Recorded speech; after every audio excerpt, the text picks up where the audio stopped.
Leora heard her wedding vows from a phone that wasn't hers. The sound came from inside Declan's suit jacket, draped over a chair like a careless promise. It wasn't music. It wasn't a generic chime. It was her own voice, steady, trembling at the edges, saying, "Asterisk, I promise." Asterisk. Then Declan's voice followed, the version of him that had once looked straight into her eyes and meant every word. The hotel suite in Paris was quiet, except for the water running in the bathroom. He was in the shower. Steam pressed at the glass door. The city beyond the window sat bright and indifferent, but Leora didn't turn to look. The vows kept playing, rising and falling like a tide she couldn't stop. She walked to the chair without rushing, because panic had never helped her solve anything. She slid 2 fingers into the jacket pocket and pulled out a second phone. Not her phone. A different case. A different lock screen. And the call that lit it up came from a name that made her throat tighten. Asterisk asterisk wife. Leora didn't answer. She only stared at the label, because her brain insisted there had to be another explanation. A business joke. A contact someone had saved wrong. A prank. A mistake. The ringtone continued anyway. The audio from their wedding video. A clipped recording that should have lived in a private folder. A keepsake. Instead, it was now the sound that summoned him. The call went to voicemail. The vows died mid-sentence.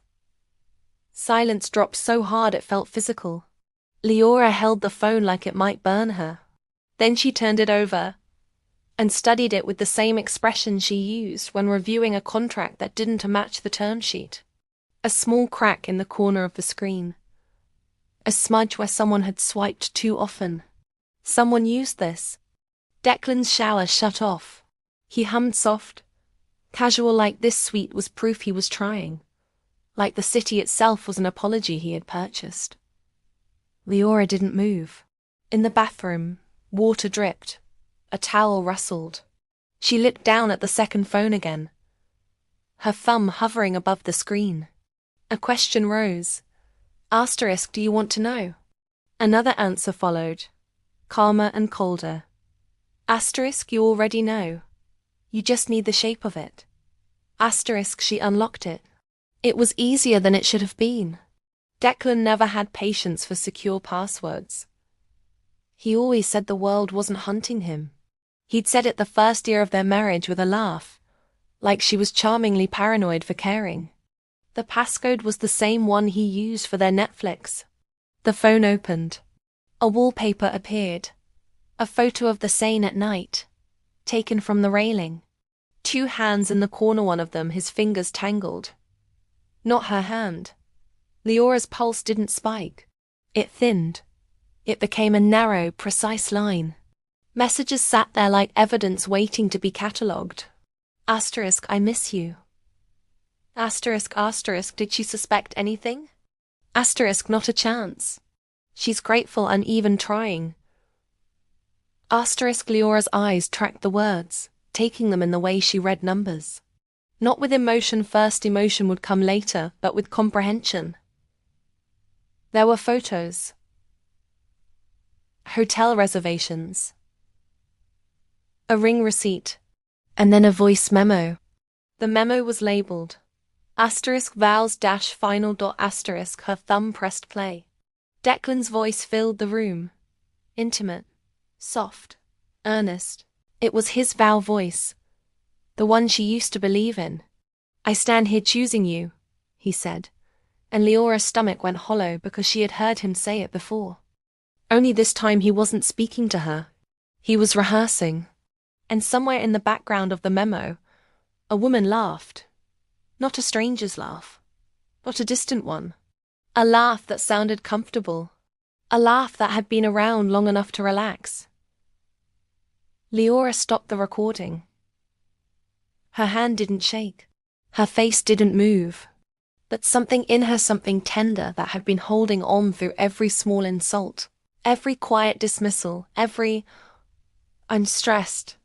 Don't make it about you. Finally understood. Paris wasn't a repair trip. It was a stall.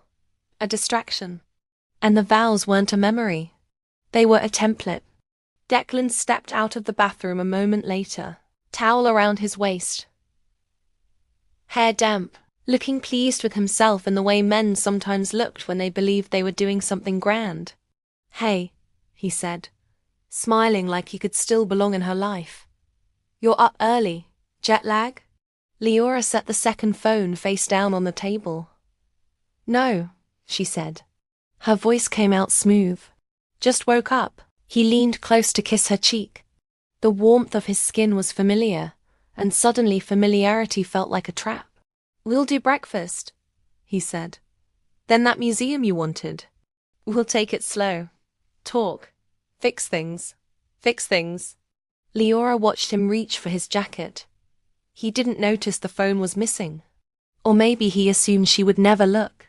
That assumption more than the messages was the deepest insult. Leora smiled. Small. Controlled. "Breakfast sounds good," she said. Declan brightened as if he'd won something. He dressed while she moved through the suite, collecting herself without drama. She washed her face. She pinned her hair. She put on a simple black dress and a coat that made her look like someone who could walk into any boardroom in any city and not ask permission. Declan watched her in the mirror. "There you are," he said, like he'd misplaced her and found her again. "That's the woman I fell for." Leora held his gaze through the mirror. No, she thought. You fell for the woman who made you feel bigger. Out loud, she only said, "Let's go." They ate in the hotel dining room because Declan loved curated experiences. Linen, soft music, staff who spoke in gentle tones. He reached across the table and covered her hand. "I know it's been rough," he said. "But I meant it when I said I wanted us to work. I wouldn't have brought you here otherwise." Leora looked at his hand. The wedding band. The same one that had once felt like safety. "Why now?" she asked. Declan's eyes flicked away just a fraction, a single micro-movement before he returned his focus to her face. "Because I've been distracted," he said. "Work, pressure, expectations. I took you for granted. I can admit that. Admit. Like it was a gift." He squeezed her hand. "And I've realized something," he continued. "I don't want to lose you." Leora nodded, because it was easier to nod than to reveal what she knew. He exhaled like he'd been holding his breath. "There," he said softly.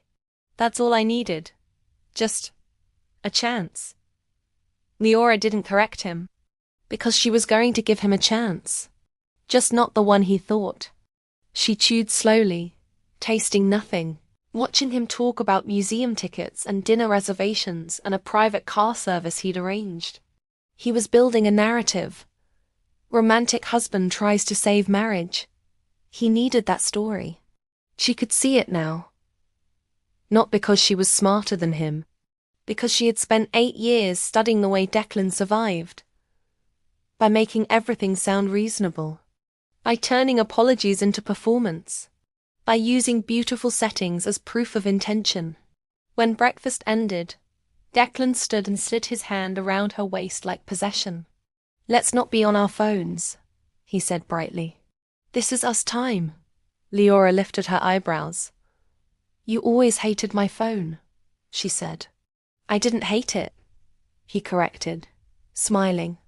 "I just hated sharing you with it." Leora let the words settle. He was asking her to be blind. He was framing it as romance. She nodded again. "Okay," she said. "No phones." Declan looked relieved. He had no idea that Leora didn't need a phone to plan. She needed clarity. And Paris had already given it to her. They walked through the lobby. Declan greeted staff like a man who enjoyed being remembered. He made jokes in English and sprinkled in a few French phrases he de-practiced on the flight. Leora smiled at the right moments. Her mind moved underneath the surface, quiet and sharp. She wasn't a woman who reacted. She was a woman who prepared. Declan had forgotten that. Or he had never truly noticed. The car ride to the museum felt like being trapped in a velvet-lined lie. Declan pointed out landmarks. He leaned toward her, brushing his shoulder against hers, as if proximity could erase months of distance. "You're quiet," he said. "I'm taking it in," Leora replied. He kissed her knuckles.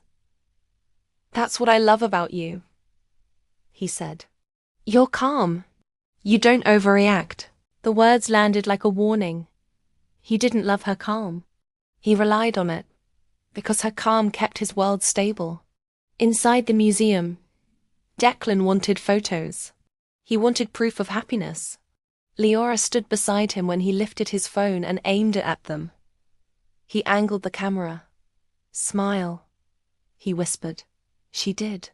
Not because she felt joy, because she understood leverage. A happy photo was a weapon when you used it correctly. Later, when Declan got a call and stepped away. "Work." "Just a second." Leora walked toward a marble hallway and paused beside a sign that pointed to restrooms. She waited until his footsteps faded. Then she reached into her coat pocket and pulled out her own phone. She didn't open messages. She didn't scroll. She made one call. When the line connected, she spoke quietly. "Una," she said. Her best friend answered on the first ring. "I knew you'd call," Una said, voice sharp with concern. "Did something happen?" Leora looked down at her shoes, because looking down kept her anchored. "I found a second phone," she said. A pause. Then Una exhaled. "Okay," she said. "Tell me what you saw." "Only facts." Leora swallowed. "Messages," she said. "Reservations, a ring receipt, and—" Her throat tightened on the next words. "And the ringtone was our wedding vows." Una was silent for a beat. "That is insane," she said softly. "Leora." "I'm in Paris," Leora replied. "He brought me here to fix things. I think he brought me here to keep me busy." Una's voice sharpened. "Are you safe?" "Yes," Leora said. "This isn't that kind of story." "Then it's the other kind," Una murmured. "The kind that steals your life politely." Leora shut her eyes. "Yes," she said. Una didn't ask her if she wanted to leave immediately. Una knew her. Instead, she asked the question that mattered. "What do you want to do?" Leora opened her eyes. A group of tourists passed by, laughing, oblivious. Leora watched them like she was watching a world she might re-enter someday. "I want to walk away clean," she said. "No screaming, no begging, no chasing. I want the truth to do the damage." "Then we do it your way," Una said. "Call Nadia." Nadia. Their attorney. The one who had written Leora's business buyout agreements and never once flinched. "I'm in France," Leora said. "Doesn't matter," Una replied. "Your marriage lives under your home jurisdiction. But evidence travels. Receipts travel. And so do we." Leora's fingers tightened around the phone. "He told me no phones," she said. Una gave a humorless laugh. "Of course he did." Leora's gaze lifted toward the museum ceiling. She inhaled. "Okay," she said. "I'll call Nadia. And Leora?" Una's voice softened. "Don't let Paris make you nostalgic. This city isn't a second chance. It's a backdrop." Leora swallowed. "I know," she said. She ended the call before her voice could crack. Declan returned moments later, smiling like nothing had happened. "Sorry," he said. "Just a quick thing." Leora slipped her phone back into her pocket. "No problem," she said. Declan leaned in. "Thank you for being easy," he whispered. Leora held his gaze. "I'm not easy," she thought. Out loud, she only said, "Of course." He didn't hear the difference. They spent the afternoon floating through curated beauty. Declan held her hand. Declan told her stories. Declan bought her a scarf he thought looked romantic. Leora accepted it like a prop. Because the real gift she needed wasn't silk. It was confirmation. When they returned to the hotel in the late afternoon, Declan said he wanted a nap. "You should rest too," he told her, as if rest was what she needed. Leora nodded. He kissed her forehead. "Tonight," he said, "I made a reservation. Something special." She watched him disappear into the bedroom. Then she walked to the sitting area, picked up the second phone and opened it again. She didn't scroll endlessly. She didn't torture herself. She searched. Reservations. The restaurant name popped up. A sleek dining room near the Champs-Élysées. The reservation was for two, but the notes field made her breath catch. Asterisk anniversary dinner. Request discreet table. After dinner. Deliver bouquet plus ring box. Asterisk anniversary. Not theirs. Leora set the phone down. A different kind of calm moved through her, now one that came when a decision fully settled. She dialed Nadia. Her attorney answered in a voice that already knew this wouldn't be casual. "Leora," Nadia said. "Tell me what's going on." Leora spoke in facts. A second phone. A contact labeled asterisk wife. Asterisk, a voice memo of Vows. A ring receipt. Nadia didn't gasp. She didn't dramatize. She said, "Okay, here's what we do." And in that moment, Leora felt something she hadn't felt in months. Support. Control. Nadia moved briskly. "First," she said, "we separate finances. You're going to move your personal funds today. I'm going to send you instructions. You have sole accounts, correct?" "Yes," Leora said. "From before we married." "Good. Second," Nadia continued, "we need evidence that he's maintaining a separate relationship. Screenshots. Photos. Send them to me in a secure folder. Do not confront him until we're ready." "I'm not going to confront him," Leora said. Nadia paused. "Then what are you going to do?" Leora looked at the window. "I'm going to let him keep acting," she said. "And I'm going to remove myself from the story he's writing." "Excellent," Nadia said. "Also, did he have access to any of your business entities?" Leora's jaw tightened. "He thinks he does," she said. Nadia's voice sharpened. "What does that mean?" "It means," Leora said carefully, "he's on some accounts as a spouse. He's not on the ones that matter." Nadia gave a small sound of approval. "Then you've already protected yourself," she said. "We'll tighten it." Leora swallowed. "And Nadia," she added, because this was the thought that kept scraping at her ribs.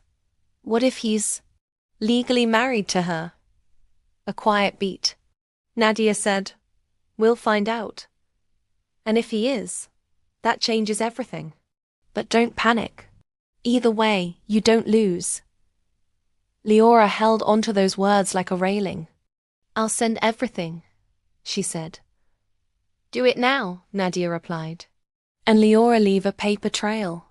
Any purchase you make, any hotel charge, any flights, keep it all. He's the one building receipts against himself by bringing you here."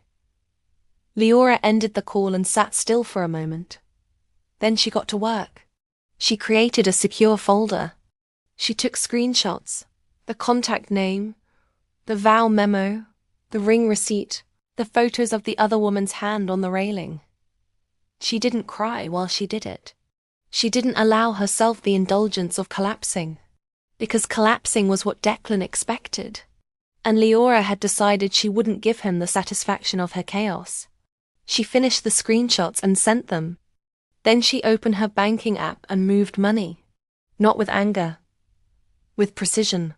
Accounts she had built long before Declan. Accounts that held the quiet evidence of who she really was. Because Declan had always believed she was lucky to be married to him. He had never bothered to understand that the stability of their life came from her. The apartment back home. The investments. The way his career failures never truly hurt. He thought she was supportive. He didn't realize she was structural. She moved the funds. She changed access. She removed his permissions. She updated two-factor authentication, all without raising her voice. When she finished, she looked at her reflection in the dark TV screen. Her face was calm, but her eyes looked older. Declan emerged from the bedroom later, refreshed. "Feel better?" she asked. He smiled. "Yeah," he said. "We needed this. See? We're already better." Leora nodded. "We are," she said. Declan didn't catch the difference between *we* and *I*. He showered again and dressed in a crisp shirt that made him look like the man he wanted the world to believe he was. He brought out a small velvet box and held it up. "Open it," he said. Leora's heartbeat didn't change. She opened the box. Inside was a pair of earrings, simple diamonds. "Paris diamonds," Declan said proudly. "Figured you deserved something special." Leora lifted them. They were expensive, not because he could afford them, because he assumed her money would cover whatever his credit card couldn't. "Thank you," she said. Declan looked pleased. "That's what I want," he said. "To spoil you again. To remind you." Remind you of what? Of his performance. Of what she was supposed to accept as love. They left the hotel. Declan guided her toward the waiting car with a hand at her back. At the restaurant, a host greeted Declan by name. "Happy anniversary," the host said warmly. Declan's smile flickered. Then he recovered. "Yes," he said quickly. "Thank you." Leora watched him. He didn't correct it, because even confusion could be repurposed into romance. They were led to a discreet table. A candle burned between them. Declan leaned forward. "I want to be honest tonight," he said. Leora met his eyes. "Okay," she said. He exhaled. "I know I've hurt you," he said. "I know I've been distant, but I swear to you, I haven't done anything that can't be forgiven." Leora's stomach tightened, not with shock this time, but with clarity. He could say that because he believed forgiveness belonged to him. Like a resource he could request. Like a service she provided. Declan reached into his pocket. "I want to do something symbolic," he said. Leora watched his hand. For a moment she wondered if he would actually pull out the ring. But he didn't. He pulled out his own phone, the first one, and placed it on the table. "No distractions," he said. "Just us," Leora nodded. Then she reached into her coat pocket and placed something beside it. Declan glanced down. The second phone. Face up. Unlocked. The screen showed a single thing. The contact name. **wife. Declan's breath caught. His smile froze. For the first time in Paris, his confidence cracked. "Where did you?" he began. Leora tilted her head slightly. "It rang," she said. "With our wedding vows." Declan's eyes flicked around, like someone might be watching. His voice dropped. "Leora, this isn't what you think." Her mouth curved into something that wasn't a smile. "It's exactly what I think," she said. Declan reached for the phone. Leora's hand moved first, calm and decisive. "Don't," she said. The word was soft, but it landed hard. Declan's throat worked. It's complicated," he said. Leora's gaze didn't waver. "No," she replied. "It's organized. You organized it. You named her. You recorded vows. You booked an anniversary dinner." Declan swallowed. "I can explain," he insisted. Leora leaned forward slightly. "Explain why my voice is your ringtone for another woman," she said. Declan's face flushed. He opened his mouth. Nothing came out. because there was no explanation that didn't expose him. Leora sat back. Her tone stayed level. "You brought me to Paris to fix things," she said. "But you didn't bring me here to fix us." Declan's eyes sharpened. "I did," he said quickly. "I swear I did. Leora, you've been unhappy too. You've been cold." There it was. The pivot. The moment he tried to make her responsible for his betrayal. Leora nodded slowly. "You're right," she said. "I have been cold." Declan's eyes lit with hope. "And I'm done pretending warmth is the same thing as loyalty," she continued. His hope died. Leora didn't raise her voice. She didn't slam the table. She simply opened her purse, pulled out a small folder, and placed it beside the phones. Declan stared at it. "What's that?" Leora's fingers rested on the folder. "It's what you always underestimated," she said. Declan frowned. Leora opened it. Inside were printed documents. Not dramatic, just clean. Bank access changes. A notice of removed permissions. A letter from her attorney. And a single page with a heading that made Declan's face pale. *** divorce petition draft. Declan's chair scraped slightly. "You can't," he began. Leora's eyes stayed calm. "I can," she said. Declan leaned forward. "You're doing this in Paris?" he hissed. "I'm doing this because you did," Leora replied. His hands clenched. "You're embarrassing me," he said. Leora blinked once. "You embarrassed you," she corrected. Declan's jaw tightened. "Okay," he said, voice turning sharp. "So what? You found my phone. You want to punish me? Fine. Let's talk like adults. What do you want?" There. A language he understood. Negotiation. Leora's gaze softened, not with pity, but with finality. "I want my life back," she said. Declan scoffed. "You have your life," he said. "You have everything you want. You have your little projects." Leora's eyes narrowed slightly. "Don't," she said. Declan's mouth tightened. "You're acting like I stole something," he argued. "You're acting like I didn't give you anything." Leora's voice dropped. "You gave me a role," she said. "Wife, supporter, background. The woman who smiled while you built a story." Declan's face hardened. "You're being dramatic," he snapped. Leora's expression didn't change.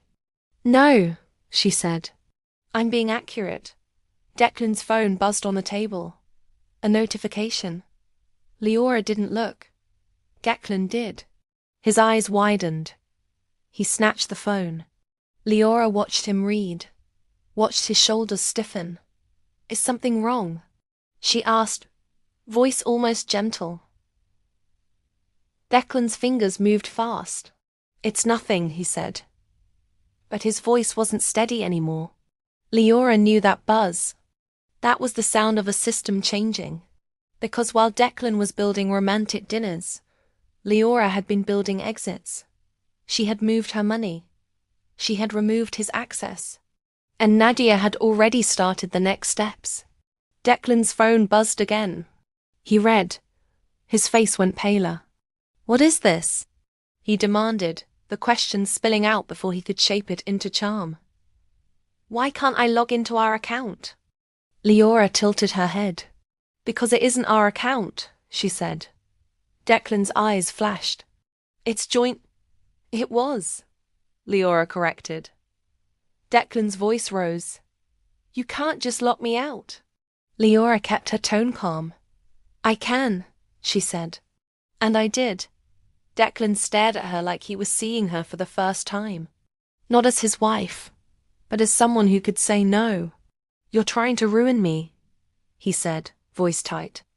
Leora inhaled. "No," she said. "I'm trying to stop funding you." Declan's mouth opened. He closed it. Because that sentence was too honest to argue with. The waiter approached with 2 plates. Declan waved him away too sharply. "Not now," he snapped. The waiter retreated. Leora watched Declan's jaw flex. "You're overreacting," he said again. "Quieter now. More dangerous. You don't understand. This woman, she's nothing. It was a mistake. A phase. I came here for you." Leora's eyes held his. "Then why does she call you *husband*?" she asked. Declan froze. Leora pointed at the second phone. "Her contact name is *wife*, she said. "And the restaurant told us happy anniversary." Declan swallowed. "It's a joke," he said weakly. Leora let the lie sit there. Then she reached into her purse and pulled out her own phone. Declan's eyes narrowed. "I thought we said no phones," he said. Leora's gaze didn't flinch. "We did," she replied. "You said no phones. I agreed because you wanted me quiet. But I don't take orders from you anymore." Declan's throat worked. Leora tapped her screen. Then she placed it on the table. A recording began to play. Her own voice. His voice. Their wedding vows. Declan stared at the phone like it was a weapon. "Turn that off," he hissed. Leora didn't. She let the vows fill the space between them. Not as romance, as evidence. "I, Declan Hart, take you." Declan's face contorted. "Stop," he said. Leora's voice stayed calm. "You loved these words," she said. "You saved them. You used them. You kept them close enough to make them someone else's ringtone." Declan's eyes flashed. "You don't know what you're talking about," he said. Leora leaned forward. "I know exactly what I'm talking about," she said. "I know that you stopped showing up in our marriage long before you started booking Paris." Declan's hands clenched. "You're doing this to hurt me," he said. Leora's expression softened in a way that made him uneasy. "No," she said. "I'm doing this because I finally believe you." Declan blinked. "What?" Leora's voice stayed low. "I finally believe that the version of you who stood at that altar is not the version of you who lives with me," she said. "And I can't keep living with the man who uses my trust like fuel." Declan's eyes darted. "So what now?" he demanded. "You leave? You make a scene? You tell everyone?" Leora shook her head. "I don't need to tell everyone," she said. "Your actions will do that for me." Declan scoffed. "Nobody cares," he said. "Nobody's going to pick your side." Leora looked at him, and something almost like pity moved through her. "I'm not asking anyone to pick a side," she said. "I'm choosing mine." Declan leaned back, breathing hard. "You're going to regret this," he said. Leora nodded slowly. "I regret staying," she replied. "Not leaving." Declan's phone buzzed again. He checked it. His face tightened. Another access alert. Another permission removed. He looked up at her with sudden fear. "What did you do?" Leora kept her voice gentle. "I corrected a misunderstanding," she said. Declan's eyes narrowed. "What misunderstanding?" Leora's gaze didn't waver. "That you were entitled to my life," she said. Declan's lips parted. He looked like he wanted to shout. That the restaurant was quiet, and he cared too much about appearances. So he lowered his voice instead. "You think you're better than me," he hissed. Leora blinked. "I think I'm equal," she corrected. "And you can't stand it." Declan stared. For a moment, she saw the truth beneath his charm. Not love, need, dependence, and now panic. Leora reached for her purse. "I'm leaving," she said. Declan's eyes widened. "Where?"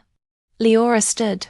"Somewhere I don't have to wonder if my vows are ringing in someone else's pocket," she said.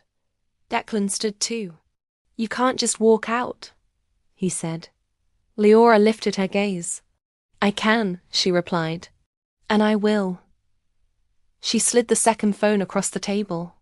You should call her back, she added softly. Your wife. Declan flinched. Leora turned and walked away. Her footsteps were steady. Behind her, Declan called her name. She didn't turn, because turning was what she had always done. Turning toward him. Making room. Softening. This time she kept going. Outside, the night air felt sharp in her lungs. The city moved around her, cars, voices, the distant pulse of life. Leora didn't cry. Not yet. She walked with purpose back to the hotel. Declan followed a few minutes later, storming into the suite like he owned it. What the hell is wrong with you? He demanded. Leora stood by the window, coat still on. She didn't look at him. What's wrong with me? She said calmly. Is that I believed you loved me? Declan threw his hands up. This is insane, he snapped. You're throwing away our marriage over a stupid phone. Leora turned then. Her eyes were calm. Her voice was steady. I'm ending our marriage because you ended it already, she said. Declan paced. You don't understand what I was going through, he said, reaching for any excuse that sounded like depth. Leora watched him. You can call it pressure, she said. You can call it loneliness. You can call it a phase. That you called her wife. That's not a phase. Declan's jaw tightened. It didn't mean anything, he snapped. Leora nodded as if agreeing. That's the problem, she said. Nothing means anything to you unless it benefits you. Declan stared. He didn't recognize this Leora. Because this Leora wasn't pleading. This Leora wasn't trying to be understood. This Leora had already understood. He stepped closer. Look, he said, voice lowering into something softer, almost tender. We can fix this. We can go home. We can pretend it didn't happen. I'll cut her off. I'll do whatever you want. Leora's mouth curved faintly. You'll do whatever I want, she repeated. Now. Declan's eyes searched her face. Because you're scared, she continued. Not because you're sorry. Declan's expression hardened. That's not fair, he said. Leora tilted her head. Neither is betrayal, she replied. Declan's phone buzzed again. He checked it. His shoulders sagged. What? Leora asked softly. Is happening to you? Declan glared. You did something, he accused. Leora nodded. I did, she said. Declan's eyes narrowed. What? Leora's voice stayed quiet. I called my attorney, she said. Declan's face twisted. You're really doing this, he said. Leora looked at him for a long moment. Then she said the sentence that had been sitting in her chest for years. I've been doing this, she said. You just didn't notice. Declan stared. What does that mean? Leora's gaze drifted to the suite's desk where a folder lay. Declan followed her eyes. He walked over, opened it, and his face changed. He recognized the documents. He recognized his own name on access permissions. He recognized the words. Asterisk removed. Asterisk you can't, he began. Leora's voice stayed calm. I can, she said again. Declan's hands shook slightly. This isn't just about money, he said, voice rising. Leora nodded. It's not, she agreed. It's about power. Declan scoffed. You think I'm using you? He snapped. Leora's gaze sharpened. I don't think, she said. I know. Declan's jaw clenched. You wouldn't even have your so-called success without me, he spit. I introduced you to half your contacts. I made you respectable. There it was. The truth. Not his affair. His belief. That she existed as a reflection of him. Leora felt something inside her settle. No, she said quietly. You attached yourself to me and called it leadership. Declan stepped forward. You're being cruel, he said. Leora met his eyes. I'm being honest, she replied. Declan's nostrils flared. He reached for her arm. Not hard, not violent, but claiming. Leora stepped back. Don't touch me, she said. Declan froze. Leora's voice stayed calm. You don't get access to my body while you give your vows to someone else, she said. Declan stared. For the first time, he looked like a man who had lost his script. Leora opened her suitcase. She hadn't unpacked much, because some part of her had known. She folded her clothes quickly, efficiently. Declan hovered. You're really leaving, he said. Leora didn't look up. Yes, she replied. Declan's voice cracked. You're going to destroy me, he whispered. Leora paused. She looked at him. I'm not destroying you, she said softly. I'm just not rescuing you anymore. Declan's eyes flashed. You owe me. Leora cut him off. I owe myself, she said.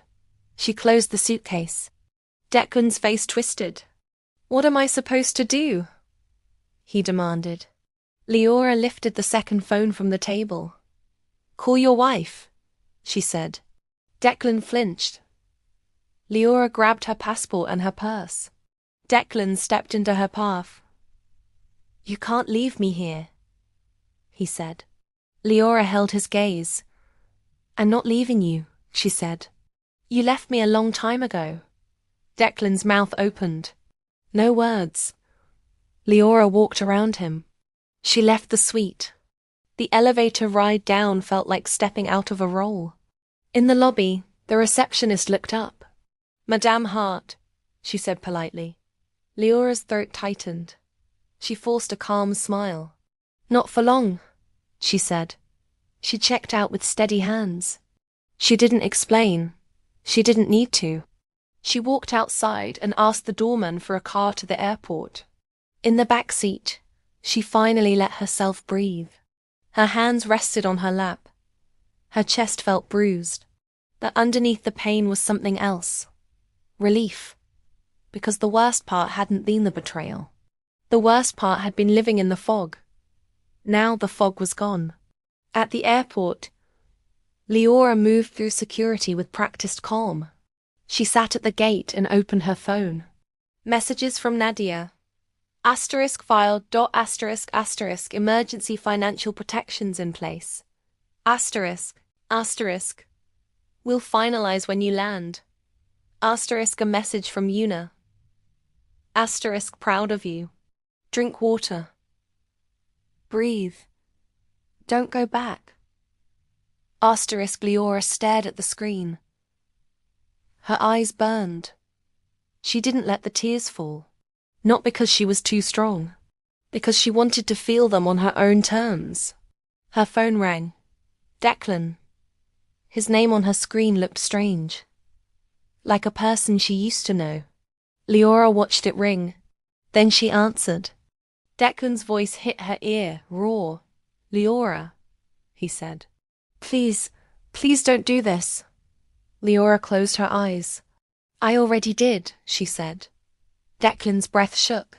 You're making a mistake, he pleaded. We can fix this. I'll come home. I'll cut her off. Leora's voice stayed calm.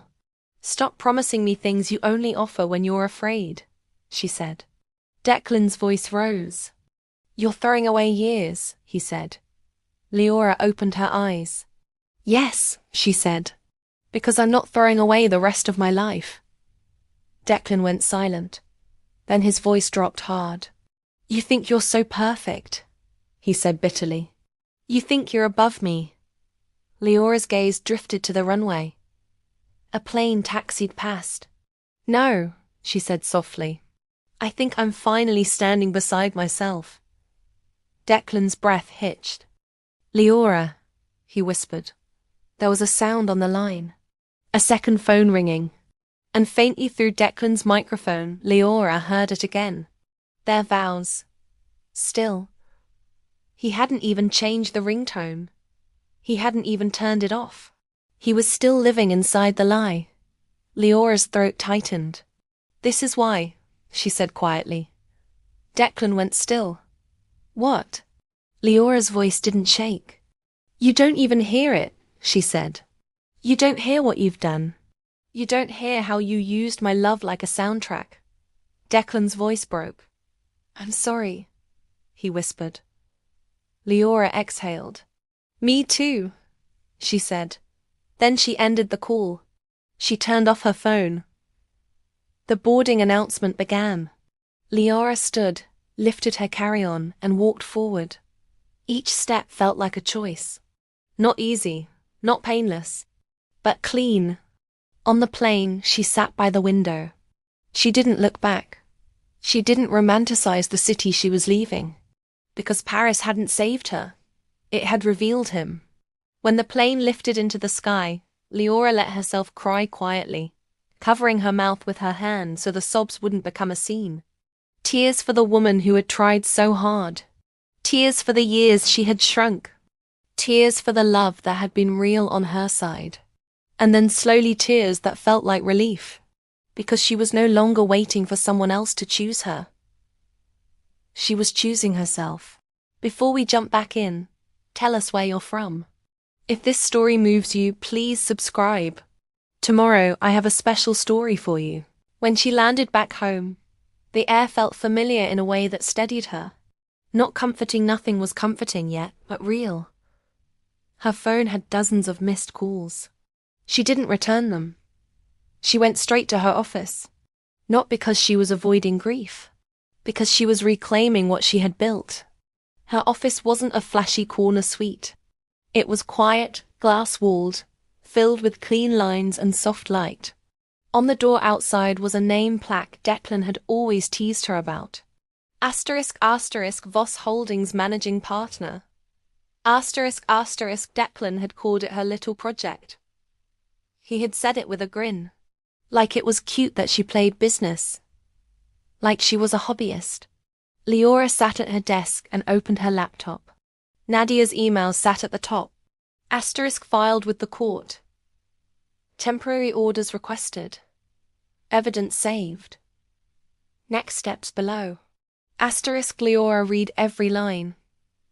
Then she opened another email. From a bank. Notice. Access changes confirmed. Secondary user removed. Her hands didn't tremble. She had expected the emotional crash to hit her now. But instead she felt something else. A quiet steadiness. Because grief didn't erase competence. Pain didn't erase skill. Leora scheduled a meeting. Not about divorce. About a deal. Because Declan had never known the full truth. That the wealth he enjoyed wasn't a salary. It was equity. It was structure. It was Leora. 2 days later, she sat in a conference room with 3 people who had respected her for years. They didn't ask about Declan. They didn't pity her. They looked at her like the person she was. We can close this, one of them said. Leora nodded. We will, she replied. Her phone buzzed. A message from Declan. Please. I'm begging you. Let's talk.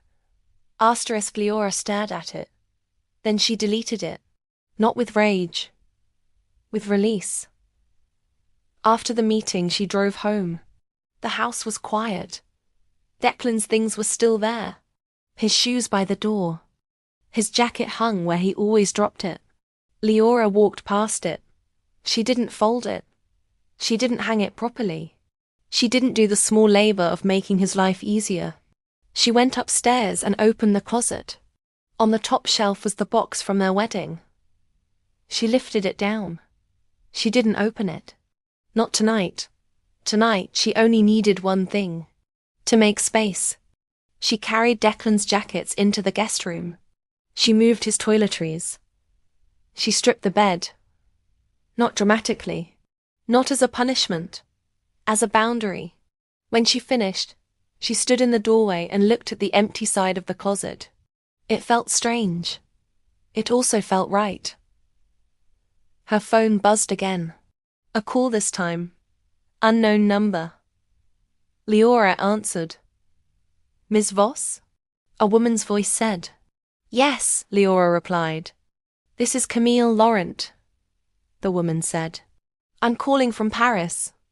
Leora's stomach tightened. From Paris? Yes, Camille continued. I'm sorry to bother you. I work at the hotel where you stayed. There was an incident. Your husband was very upset. He left something behind and he demanded we contact you. Leora's throat tightened. What did he leave? A pause. Then Camille said, a ring box. Leora closed her eyes. Not for her. Never for her. Camille's voice softened. He said it was meant for you, Camille added. Leora let out a small breath, and for the first time, she smiled. Not because it was funny, because it was predictable. Declan would rewrite the story until his last breath. Thank you, Leora said. You can dispose of it. Camille hesitated. Are you sure? Leora's voice stayed calm. Yes, she said. I don't accept apologies that come in boxes. She hung up. She stared at the wall for a moment. Then she walked into her bedroom. She opened her laptop. She signed the contract that had been waiting. The deal closed at midnight. Not with fireworks. Not with a dramatic soundtrack. Just a signature. A confirmation. A quiet proof that her life still belonged to her. The next morning, Declan showed up at the house. He stood at the door like a man returning to a place he assumed would still hold him. Leora opened it without surprise. Declan looked exhausted. His eyes were red. His hair was messy. He held flowers. Of course he did. I came home, he said, like the word home was his to claim. Leora didn't step aside. Declan's gaze flicked past her shoulder, as if expecting to see the old version of her waiting.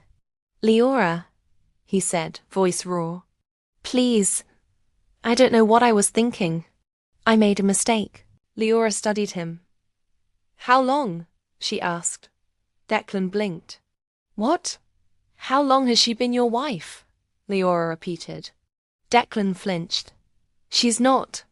Leora's gaze sharpened.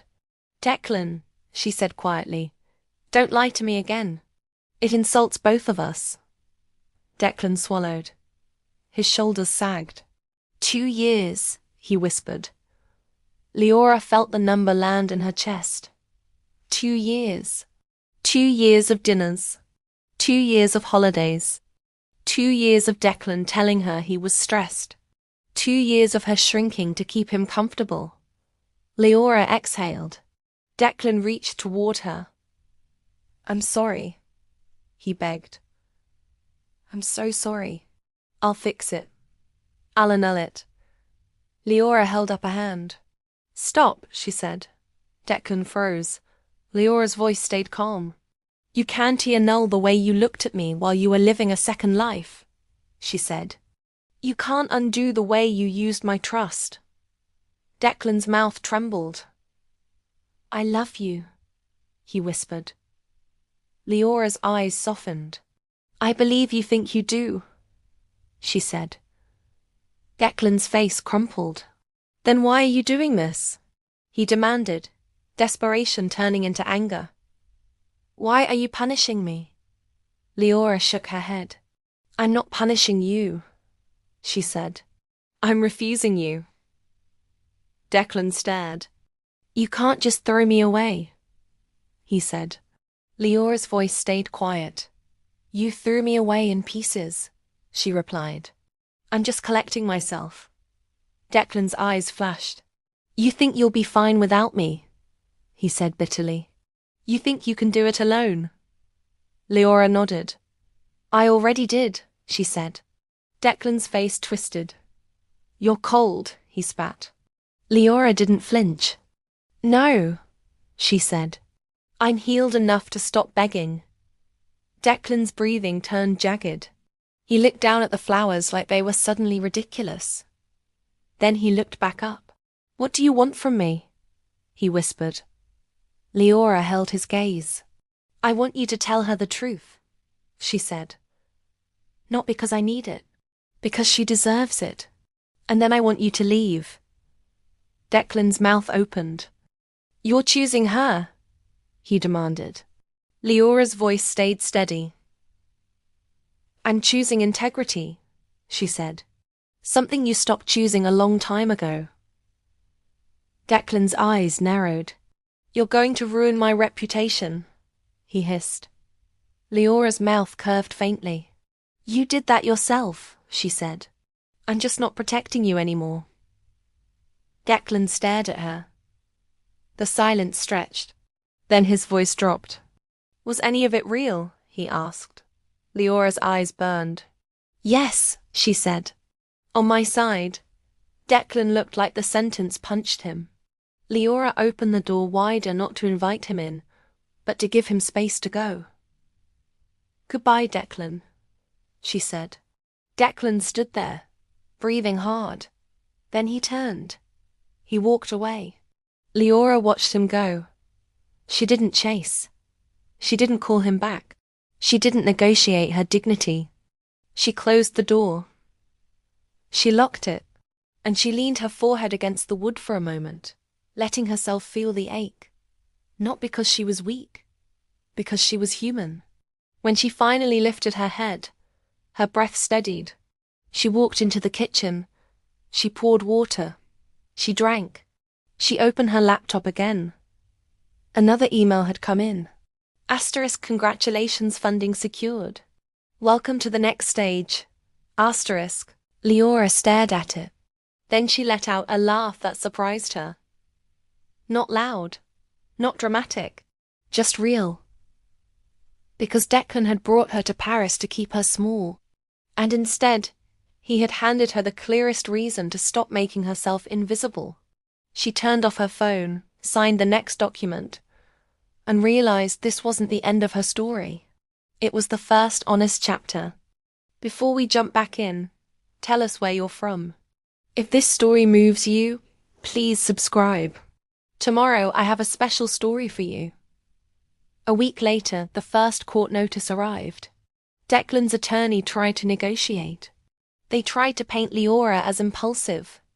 They tried to claim she was overreacting. Nadia answered with facts. The screenshots, the receipts, the second marriage, the evidence of financial exploitation. Declan's side folded quickly once they realized Leora wasn't the wife who begged. She was the wife who documented. When the settlement finalized, Declan got what he deserved. Not ruin, not humiliation, just consequences. He left with what was his, and without what had never been. Leora kept the home, not as revenge, as stability. She kept her company. She kept her name. She kept her future. And on the day the final papers were signed, she sat in her car outside the courthouse and let the sun warm her hands on the steering wheel. She didn't feel victorious the way movies promised. She felt quiet, clean, free. Her phone buzzed. A message from an unknown number. Asterisk, I'm sorry. I didn't know about you. I'm leaving too. Asterisk. Leora stared at it. She didn't respond. Not because she didn't care. Because she refused to build another woman's closure while she was finally building her own. She deleted the message. Then she drove forward. Toward a life that didn't require proof. Toward a love that didn't need secrecy. Toward the kind of peace that didn't come from staying. It came from leaving. 2 more great stories are next. Don't miss them. Subscribe and turn on notifications.